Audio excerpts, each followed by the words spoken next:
बिस्मिल्लाहिर्रहमानिर्रहीम। इय्याका नअबुदु व इय्याका नस्तईन। मेरे पाकिस्तानियों, ये जो पिछले हफ्ते हालात हुए, अफसोसनाक हालात, इसकी वजह से मैंने फ़ैसला किया कि मैं आपके सामने आऊँ। लेकिन सबसे पहले हमारा वो वाहिद मुल्क है जो इस्लाम के नाम पे बना था। इसका नारा क्या था? पाकिस्तान का मतलब क्या? ला इलाहा इल्लल्लाह। इस मुल्क के जो लोग हैं, और मैं सारा पाकिस्तान फिरा हूँ, चाहे वो गुनाहगार हों, चाहे वो अपने दीन पे सही माने पे अमल करें या ना करें, लेकिन हमारे नबी सल्लल्लाहु अलैहि वसल्लम लोगों के दिलों में बसते हैं। इसलिए जब भी कहीं भी दुनिया में उनकी शान में किसी किस्म की गुस्ताखी होती है तो हमें ये तकलीफ़ मिलती है। लेकिन क्योंकि मैं दुनिया फिरा हुआ हूँ, सिर्फ हमें नहीं तकलीफ़ मिलती, जो भी जहाँ भी दुनिया में मुसलमान बसता है उन सबको तकलीफ़ होती है। अब पिछले हफ्ते और ये जो अफसोसनाक हालात हुए, एक जमात ने ऐसे लगा कि उनको शायद बाकी पाकिस्तानियों से ज़्यादा प्यार है अपने नबी से। देखें, वो जो TLP का जो मकसद है, जिसकी वजह से वो लोग बाहर निकाल रहे हैं, मैं आपको यकीन दिलाता हूँ कि वही मेरा मकसद है, वो मेरी गवर्नमेंट का मकसद है। हम भी उन्हीं की तरह चाहते हैं कि दुनिया में किसी मुल्क में हमारे नबी की शान में गुस्ताखी ना हो। सिर्फ हमारा तरीक़ाकार फ़र्क है। TLP का क्या तरीक़ाकार है और मेरी गवर्नमेंट और मेरा जब से हम आए हैं, हम क्या कोशिशें कर रहे हैं कि दुनिया में ये गुस्ताखी ना की जाए उनकी शान में, वो ये है। TLP ये कह रही है कि जो फ्रांस में हुआ, फ्रांस के एम्बेसडर को वापस भेजा जाए, उनसे सारे राब्ते ख़त्म कर दिए जाए। हमारी जो गवर्नमेंट का तरीक़ाकार है वो मैं अभी आपको तफसील से बताता हूँ, लेकिन मकसद हम दोनों का एक ही है। वो भी ये चाहते हैं कि किसी किस्म का किसी मुल्क में किसी की ज़रूरत ना पड़े कि उनकी बेहुरमती की जाए। हमारा भी वही मकसद है। तो मैं आज ज़रा तरीक़ेकार के ऊपर बात करना चाहता हूँ। 1979 के अंदर, नहीं 1990 में गालिबन 1990 के इर्द गिर्द सलमान रुश्दी ने एक किताब लिखी। उस किताब में उसने हमारे नबी सल्लल्लाहु अलैहि वसल्लम की शान में गुस्ताखी की। पाकिस्तान में पब्लिक सड़कों पे निकली, यहाँ अमेरिकन एम्बेसी पे अटैक किया और लोगों की शहादतें भी हुई। उसके बाद आप उठा के देख लें कि हर थोड़े सालों के बाद कोई ना कोई मगरब के किसी मुल्क में उनकी शान में गुस्ताखी करता है। मुसलमानों को तकलीफ़ होती है, कहीं बाहर रिएक्शन भी होता है, या हमारे मुल्क में मुजाहरे भी होते हैं। लेकिन ये हर थोड़े सालों के बाद यही सिलसिला आगे बढ़ जाता है। तो क्या हमने अभी तक कोई फ़र्क पड़ा इस अप्रोच से? यही TLP कर रही है। ये भी ये पाकिस्तान में कह रहे हैं कि मुजाहरे करेंगे हम, और किए हैं उन्होंने, और हम सड़कों पे आ जाएंगे, पहले भी किए हैं, कि अगर हम एक्शन ना लें। अब क्या मेरा सवाल ये है कि क्या फ्रांस के एम्बेसडर को वापस भेजना फ्रांस में और उनसे सारे ताल्लुकात तोड़ देना, क्या उससे ये रुक जाएगा? क्या उससे क्या तो कोई गारंटी है कि उसके बाद उनकी शान में कोई गुस्ताखी नहीं करेगा? कोई गारंटी है? मैं मगरब को जानता हूँ, मैं आपको गारंटी करता हूँ कि अगर आप ये करेंगे, अगर हम ये करें पाकिस्तान, तो इसके बाद किसी और यूरोपियन मुल्क में यही होगा। आज़ादी के राय पे नाम पे वहाँ उन्होंने ये एक आज़ादी राय का इशू बनाया हुआ है। उसके नाम पे वो कहेंगे अच्छा आज़ादी राय की वजह से इन्होंने ये किया, हम भी ये कर रहे हैं, वो भी कोई गुस्ताखी करेंगे। क्या फिर उसके एम्बेसडर को भी हम वापस भेजेंगे? और 50 मुसलमान मुल्क हैं, कोई भी इस तरह नहीं कर रहा, कोई वहाँ कहीं मुजाहरे नहीं हुए, वो भी नहीं कह रहे कि एम्बेसडर को वापस भेजो। तो इसका पहले तो कोई फ़र्क नहीं पड़ना लगा फ्रांस को। लेकिन मैं आपको ये बताऊं, पाकिस्तान को क्या फ़र्क पड़ेगा? सबसे बड़ा फ़र्क ये पड़ेगा हमारे मुल्क को कि बड़ी मुश्किलों से हमारी माईशत उठ रही है। बड़ी देर के बाद पाकिस्तान के अंदर इंडस्ट्री ऊपर जा रही है, लार्ज स्केल इंडस्ट्री बड़ी देर के बाद उठ रही है, नौकरियां मिल रही हैं लोगों को, हमारे मुल्क में दौलत में इजाफा हो रहा है, हमारी एक्सपोर्ट्स बढ़ रही हैं, हमारा रुपया मजबूत हो रहा है। बड़ी देर के बाद रुपया मजबूत होता जा रहा है। जब रुपया ऊपर जाता है तो मसलन पेट्रोल और डीजल सस्ता किया है, बाहर की जो चीज़ें हम उगाते हैं वो सस्ती होनी शुरू हो गई हैं। जब हम फ्रांस के एम्बेसडर को वापस भेज के ताल्लुकात तोड़ेंगे उनसे, इसका मतलब कि यूरोपियन यूनियन से हम ताल्लुकात तोड़ेंगे। इसका मतलब क्या कि जो हमारी आधी टेक्सटाइल की एक्सपोर्ट्स हैं वो यूरोपियन यूनियन में जाती हैं, तो इसका मतलब आधी हमारी टेक्सटाइल एक्सपोर्ट्स वहीं ख़त्म हो गई। इसका मतलब बेरोज़गारी, फैक्ट्रियां बंद हो जाएंगी। और उसके आगे, क्योंकि आधी हमारी मेन एक्सपोर्ट टेक्सटाइल है, जब टेक्सटाइल आधी रह जाएगी एक्सपोर्ट, हमारे रुपए के ऊपर प्रेशर पड़ेगा, रुपया गिरेगा, महंगाई बढ़ेगी, गुर्बत बढ़ेगी। तो नुकसान हमें होगा, फ्रांस को कोई नुकसान नहीं होने लगा। तीसरी चीज़, अब हमने इसके ऊपर जब ये हुआ तो मैं पहले ज़रा आपको थोड़ी तफसील पीछे बता दूँ। ये हम 2-2.5 महीने से लगे हुए थे, हमारी गवर्नमेंट TLP से मुज़ाकरात कर रही थी। हम उनको यही चीज़ें समझा रहे थे कि इससे नुकसान हमें होने लगा है, उनको नुकसान नहीं होगा, हमारी अवाम को नुकसान होगा। मुज़ाकरात चलते जा रहे थे, उन्होंने कहा जी असेंबली में रखो, और असेंबली जो फ़ैसला करती है। हमने फ़ैसला किया ठीक है, हम असेंबली में ये रखते हैं।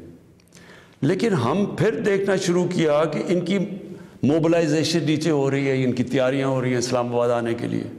एक तरफ मुज़ाकरात चल रहे हैं, एक तरफ इस्लामाबाद आने की तैयारियां हैं। फिर अभी मुज़ाकरात चल रहे हैं और हमने ये फ़ैसला किया हुआ था कि हम असेंबली में रखेंगे इस इशू को।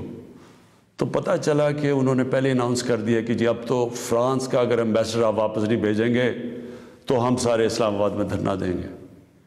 तो ये उसके बाद ये हमारी बातचीत टूटी। उसके बाद फिर ये अरेस्ट हुए।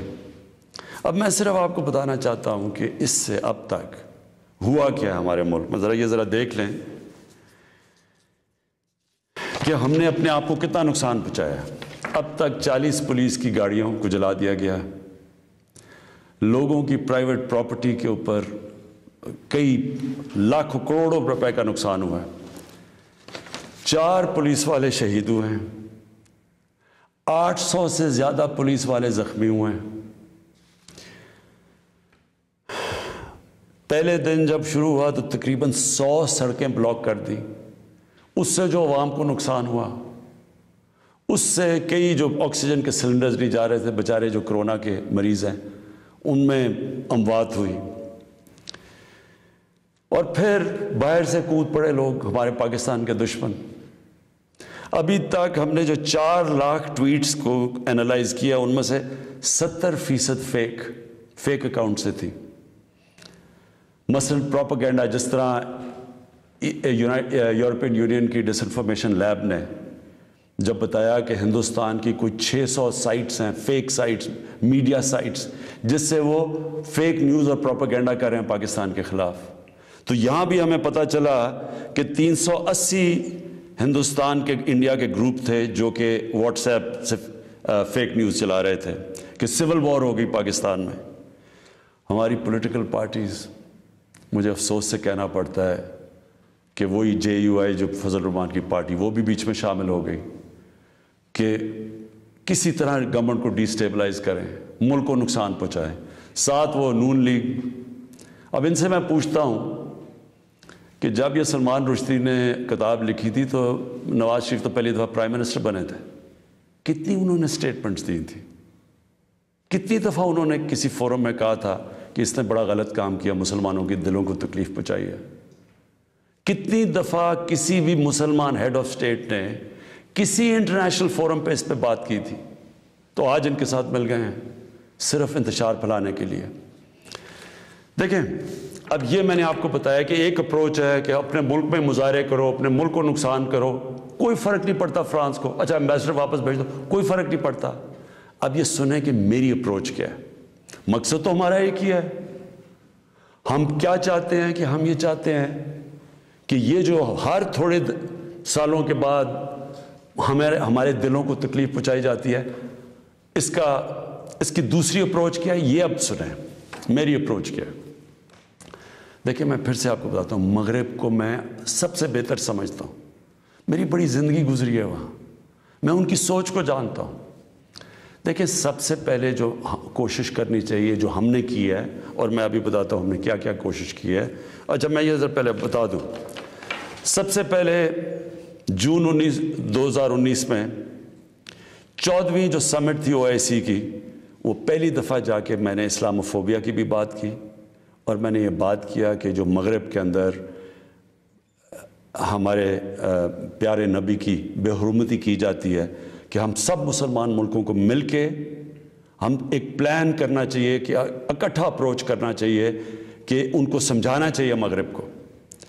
دوسرا، میں نے پھر جب سپٹمبر 2019 میں یونائٹڈ نیشنز کی جنرل اسمبلی میں گیا، ادھر میں نے یہ اٹھایا، دونوں چیزیں، اسلاموفوبیا کی بھی بات کی۔ اسلاموفوبیا کا کیا مطلب ہے؟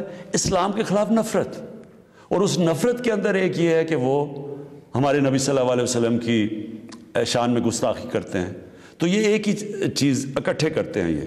تو ادھر میں نے بات کی یونائٹڈ نیشنز میں۔